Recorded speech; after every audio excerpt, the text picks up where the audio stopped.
We are counting down to the Oscars. Will it be Oppenheimer's big night, or are we going to get some surprises? Leo Brady here of amovieguy.com here to chat all about it. Thank you so much for your time today. Great to see you. Thank you for having me. This is great. I am ready to talk about the Oscars. It's always a exciting time for movies. We have been in the thick of things as far as award season goes, the Emmys, the BAFTAs, the People's Choice. I mean, the SAG Awards, there's been so much. Has there been any surprises along the way for you that might say like, we might get something, a big surprise at the Oscars? Sadly enough, I guess, no. This has been a very predictable and kind of what people would say unentertaining award season because the people and the movies that have been winning are the movies that everybody thought were the best and in my opinion are some of the best. There are only a couple races so far that have a little bit of competition and that are maybe slightly unpredictable going into Oscar night.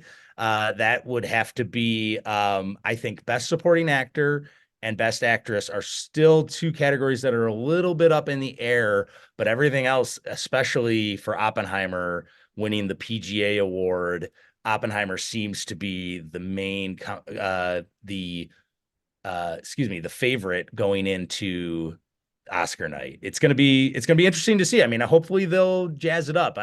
Jimmy Kimmel does not have an easy task ahead of him. Yeah, I mean, especially speaking of hosts, obviously Joe Coy had his evening, and a lot of people had things to say one way or the other. But Yeah. everyone's been keeping an eye on the host and as far as the jokes they're making. But I feel like Jimmy Kimmel has all these stars on his show all the time. He's a pro. Like he's gonna know what to do. I feel this is great in Jimmy's hands. Yeah, and when the awards tend to be predictable a little bit, it's the other stuff, it's the live music, it's the jokes in between that have a lot more pressure because everybody's just waiting to see the people that they know that are going to get their awards and what kind of speeches they give. Has there been a particular award show that you've enjoyed so far? The most kind of leading up to the Oscars. Yeah, for me, honestly, consistently every year it's the Independent Spirit Awards. I know A.D. Bryant was the host of that awards. I actually used to be a voting member for the Independent Spirit Awards, and those awards tend to be be given out to the movies that don't get the attention that they deserve on Oscar night. So I mean, you had films like Past Lives and Lily Gladstone or even Kelly Reichardt's film showing up, getting awards at the Independent Spirit Awards, and you're not going to really see them get the awards that they are hoping to get on Oscar night. So the Independent Spirit Awards does a really nice job of giving the awards to movies that are maybe seen by lesser people, movies that have smaller budgets, and movies that really deserve the attention that they should be getting at the end of the year.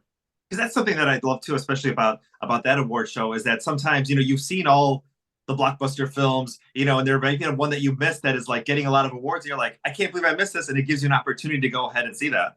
Yeah, exactly. I mean, and you're not going to see Oppenheimer get awards at the Independent Spirit Awards because that's the major big budget blockbuster, and they're going to get their moment. The Independent Spirit Awards make sure everybody else gets their time. I mean, you just mentioned Past Lives, Poor Things, Origin, Killers of the Flower Moon, and Oppenheimer were your top five films of 2023. Kind of going through award season, has that shifted, or is that pretty much a lockdown as far as your favorites? Yeah, still pretty much a lockdown. I mean, I have been Team Oppenheimer all the way. I've been a big fan of it getting all of these awards. I think it's highly deserving. I never shy away from seeing a movie dominate because I think like sometimes that's just the reality. One movie is the best movie of the year. But yeah, I've been excited to see Poor Things get the attention it's gotten. Origin, unfortunately, was shut out on Oscar night, but that was also a movie that really had a tough struggle for getting viewers and getting more people to sort of consider it during award season. Hopefully now, me and you talking about it, more people will watch Origin going forward. But yeah, Killers of the Flower Moon, 10 Oscar nominations. I don't think it's going to win a lot. It might win for cinematography. It could win for score. And then obviously Lily Gladstone is sort of the front runner right now for Best Actress, which it's going to be exciting to see if she pulls it off.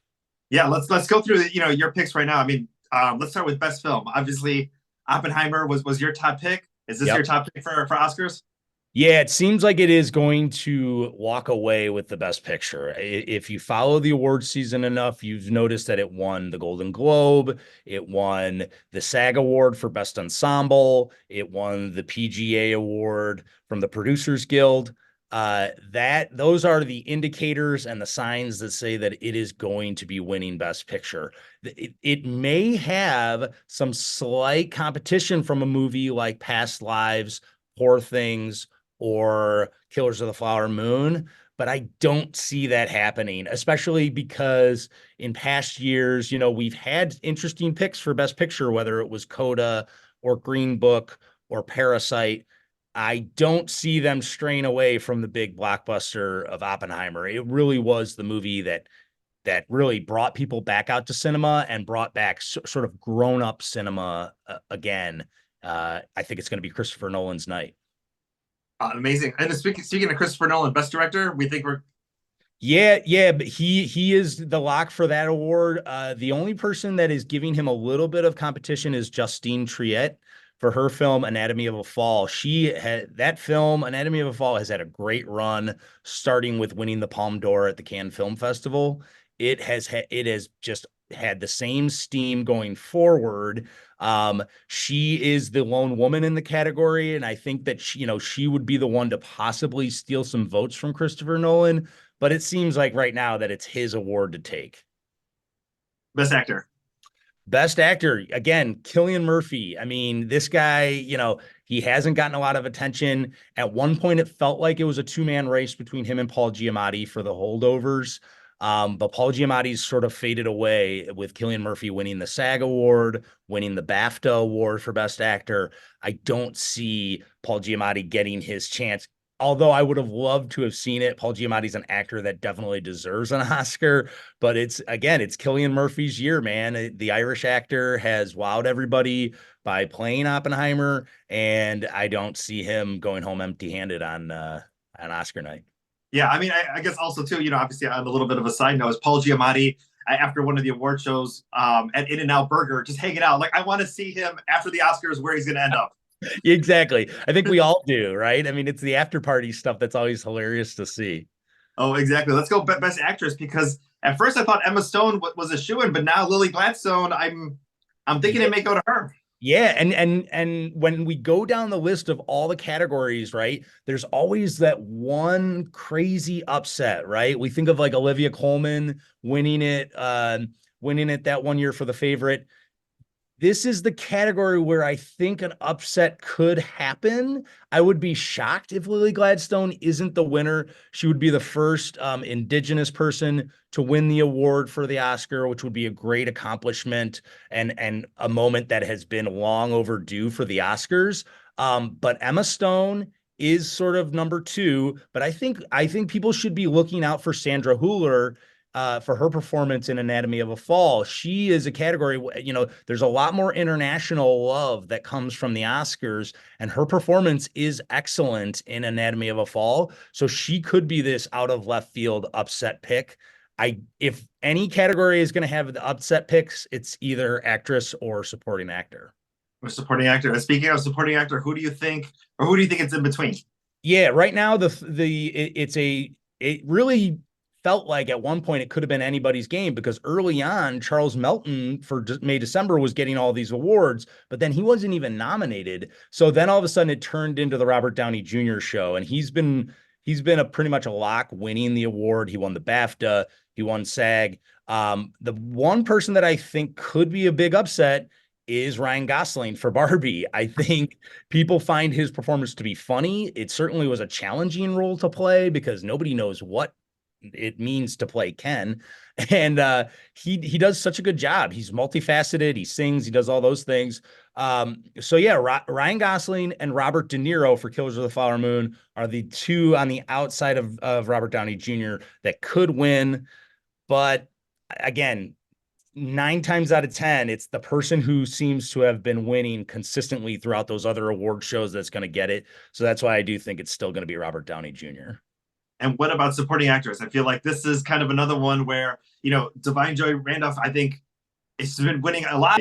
Yeah, you know what? Oddly enough, this is the one that I think you can put all your money on Divine Joy Randolph. She has won every award, and I think she's one of the first actors to do that in a very long time, where she's won the SAG, she's won the Golden Globe, she's won, BAFTA. She has been the lock. I do not see anybody, even if, no matter what, even if we love Emily Blunt and we wish she would get her moment, this is Divine Joy Randolph's moment.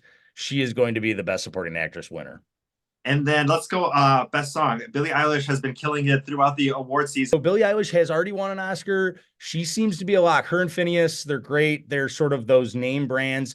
It'd be interesting. Diane Warren, once again, is nominated for the Flamin' Hot movie, and she has an honorary Oscar, but she's never won an Oscar. So maybe they're going to surprise us and give the award to Diane Warren because Billie Eilish already has one. So this is a category that should be interesting. I'm Just Ken is there for Mark Ronson to win. It would be very cool to see that song win because it's such a catchy tune. But yeah, honestly, the best song might be an open category. We'll see. I think Billie Eilish takes it, but maybe don't be so surprised if it's somebody else. I want to know how Oscar Sunday is for you in your household. Is this almost like some people watch the big game? Like, I'm watching everything. This is my time. Leave me alone. I'm going to be in front of the TV. Yeah, truth be told, I used to have an Oscar party every year. And then after my son was born, that sort of changed it because my son's birthday is February 26th. So it's always right around when the Oscars are about to happen. I'm hoping I can get an Oscar party happening this year. And we used to do it where everybody would dress up as one of their favorite Oscar characters. Like, my wife one year was dressed up as Natalie Portman in Black Swan. And we always try to go all in and go all out. I'm hoping at least this year I'll get to at least sit around the TV with my wife and my son and we'll enjoy the festivities because it's always just a big night for Hollywood and fun to see everybody get their awards. Oh, exactly. And you mentioned earlier, as far as Oppenheimer being this huge blockbuster film that we really haven't seen win the Oscars in the past couple of years. Yeah. Do you think that's going to influence kind of the movies that we're going to see nominated, especially, Dune 2, a lot of great things that have been said about that film, where these are kind of the movies that we're going to see nominated maybe for 2025? Yeah, 2024 and 2025. I think the trend is just going to keep continuing. We have already seen with Madam Web that superhero movies are just not bringing audiences in, and original films, sci-fi films, movies based off of material that people are interested to see brought to the big screen, such as Dune, really are where fans are going these days. And I think that trend is going to keep continuing. I think that's a trend that we should be excited about. I think we're getting more horror movies. We're getting more, dramas for adults to see, romantic comedies. It's a nice return to the old school form of cinema that we used to get before they became the dominant superhero genre. Not that I don't want to see some superhero movies come back and, I don't want them to go away entirely, but it's nice. And I think we're going to see that trend with, we have South by Southwest coming up next week. And there's going to be a lot of cool premieres going on down in Austin. Should be another good year of movies. Should be an even better year going into 2025. Awesome. Well, I cannot wait to chat with you. Let's make another plan time to chat maybe in the next couple of weeks about spring movies, summer movies, and we'll see what the trend and what's going to bring us this year. Yeah, awesome. I can't wait. I'll be headed to South by Southwest in a couple weeks. I'll be excited to report back on what I see there. We are in the swing of things of movies. The Oscars will end, and then we can finally get into new movies for 2024. It's exciting. Awesome. Leo, thank you so much for your time today. Go ahead and check him out at amovieguide.com. You can also find his social media handles there on Facebook and Instagram there as well, too. And we will see, and YouTube. And we'll go ahead and Yes. see you very soon. Awesome. Thank you, Rudy. Appreciate it. Thank you. Yep. Bye-bye.